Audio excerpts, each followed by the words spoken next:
What is going on, everybody? In this video, I'm going to be going through my 10 most surprising teams of the 2024 college football season. The transfer portal has absolutely changed college football.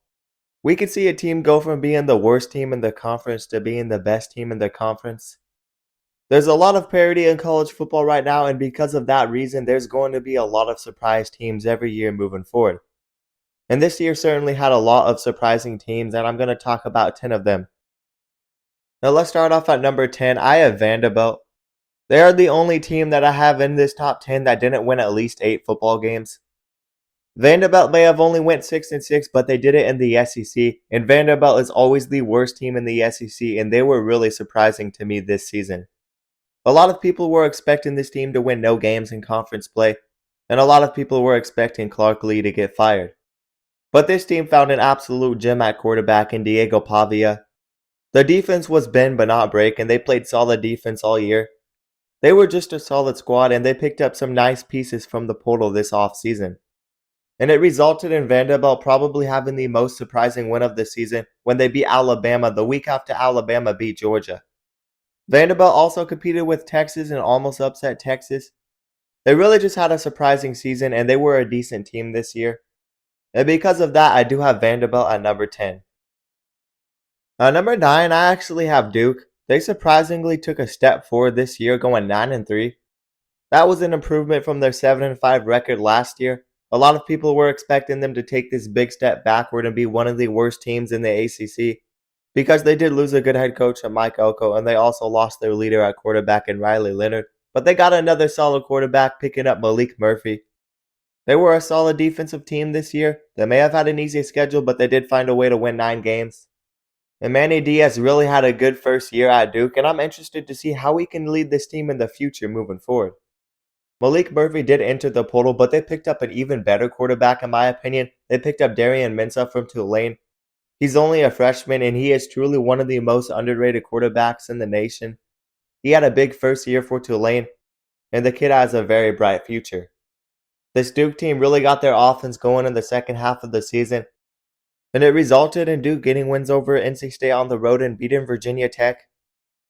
I wasn't expecting them to win 9 games, but they definitely had a surprising season, and I have Duke at number 9. At number 8, I have the Baylor Bears. They went 8-4 this season, and they went on a 6-game win streak to end the season. They are truly one of the hottest teams in the country right now.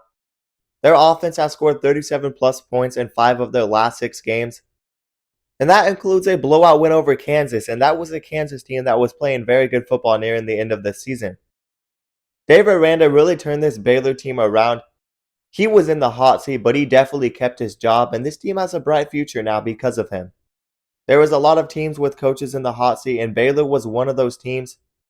But Baylor ended up going 8-4 and finishing in the top 5 of the Big 12. And if it wasn't for the slow start on the season, Baylor could have legitimately won the Big 12. Baylor will finish their season playing a decent LSU team, and I'm looking forward to see what they can do in that bowl game, and I think Baylor can win that game and finish with a 7-game win streak and finish the season with a 9-win season. So I do have Baylor at number 8. At number 7, I have SMU. I was expecting SMU to kind of be a sleeper in the ACC conference because of how weak that schedule was, but they legitimately didn't win a game in conference up to the conference championship game. They went 8-0 in the regular season and conference play, and their only loss in the regular season came to a top 20 BYU team. They did in their season losing to Clemson and Penn State, and their season was shortened because of that, but this was a really surprising season for SMU. They really had a quarterback in Kevin Jennings emerge. He looked terrible against Penn State and terrible at times in that Clemson game, but he also had some huge highs this season, and he was very responsible for this team winning double-digit games. He's got a bright future, and he's young, so it'll be interesting to see how this SMU team looks moving forward. SMU was one of the best teams at forcing turnovers this year, and they had a really good offense, and I do have this SMU team at number 7. And at number 6, I have Illinois. This was another team that I was not expecting much out of this year, but they ended up winning 9 games, and Brett Bielema kept his job. Brett Bielema was another one of those coaches with questions about being in the hot seat. But this Illinois team came out strong this year. They beat a ranked Kansas team, and they beat Nebraska as well. Their only losses come to Oregon and Penn State in a sneaky game against Minnesota that they lost. But other than that, they had a really good offense this year. They beat everybody else that they were supposed to beat. And they will be finishing their season with a good bowl game against South Carolina, and that should be a very fun and exciting game. Luke Altmaier is a good quarterback and kind of underrated. This Illinois defense also did its job this year, and I have Illinois at number 6. Number 5, I have Deion Sanders and the Colorado Buffaloes. Some people were expecting this team to be good this year, but I couldn't see it. And I have to admit, I was so wrong about this Colorado team. They really proved me wrong. I wasn't expecting them to take this huge step forward at the line of scrimmage, but they really did. I did pick them to make a bowl game, so I will give myself some credit. But I was not expecting this team to be in the Big 12 title race and win 9 games, and that's exactly what they did.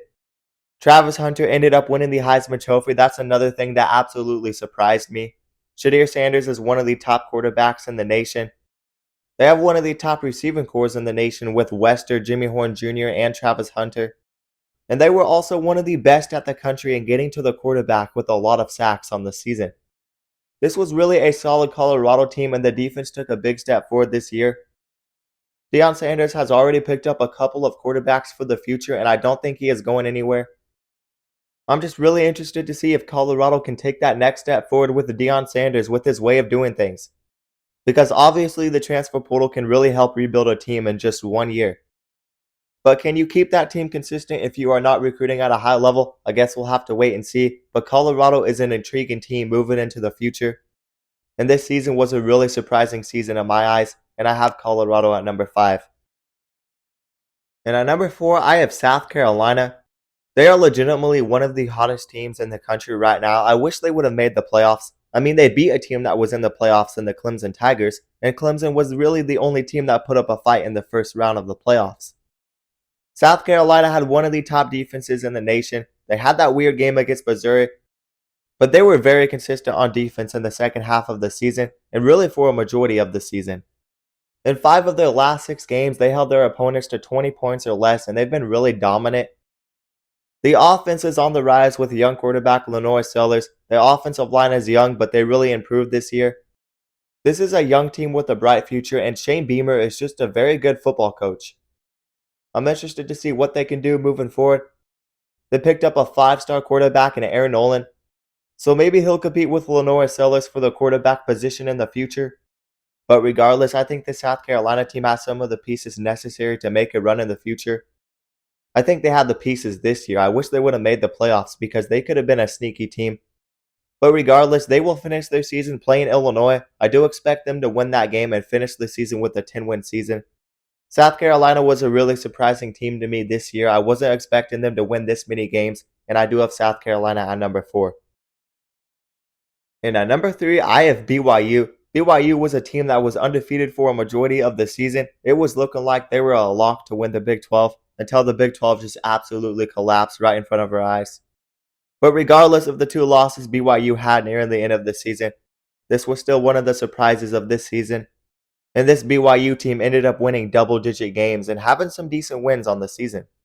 They had wins over SMU, Baylor, Kansas State, and they were just a motivated team playing together. They were not a super talented team, and Jake Retzlaff doesn't get a lot of recognition. But this team played with grit, and they played together, and sometimes chemistry means more than talent.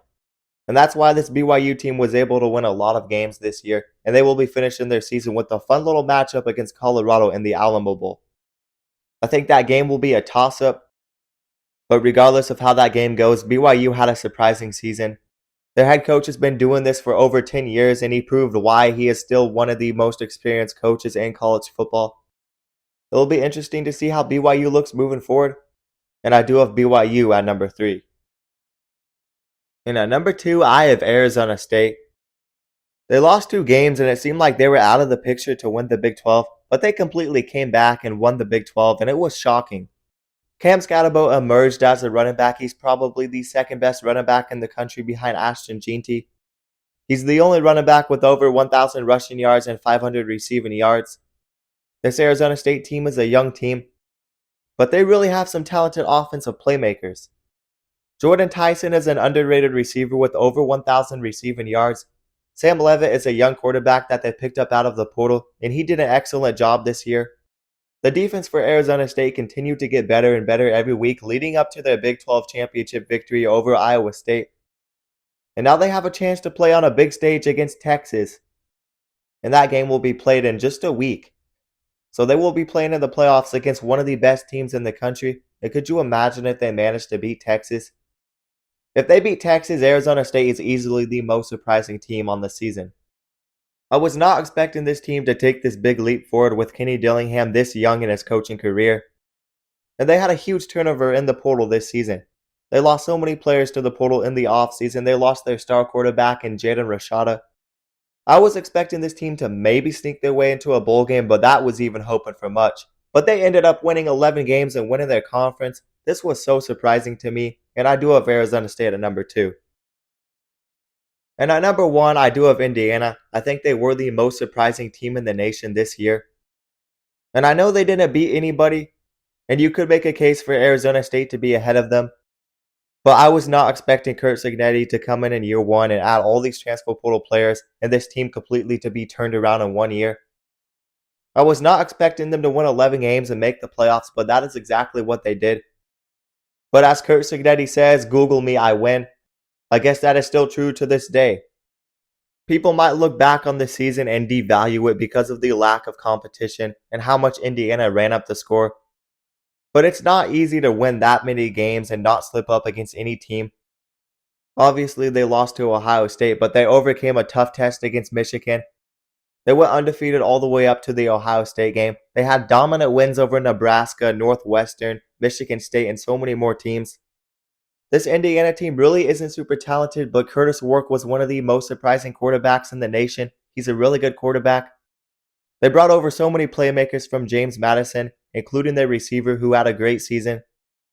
This Indiana team was just an all-around solid team. They just didn't have the depth at the line of scrimmage to compete with the best teams in the nation. But to me, this was the most surprising team on this season, so I do have Indiana at number 1. And I am looking forward to see how much more Curt Cignetti can win with this Indiana program. But anyways, that is going to do it for my 10 most surprising teams of the 2024 college football season. I will also do a video on my 10 most disappointing teams soon, so definitely tune into this channel. But let me remind you guys to like the video and also subscribe to the channel and turn on notifications so you never miss an upload. And if you guys love college football, then you'll love this channel because we upload a ton of college football content. And we basically cover everything on this channel, so definitely consider subscribing and also consider checking out my socials down in the description below. But that is going to do it, guys, and peace out.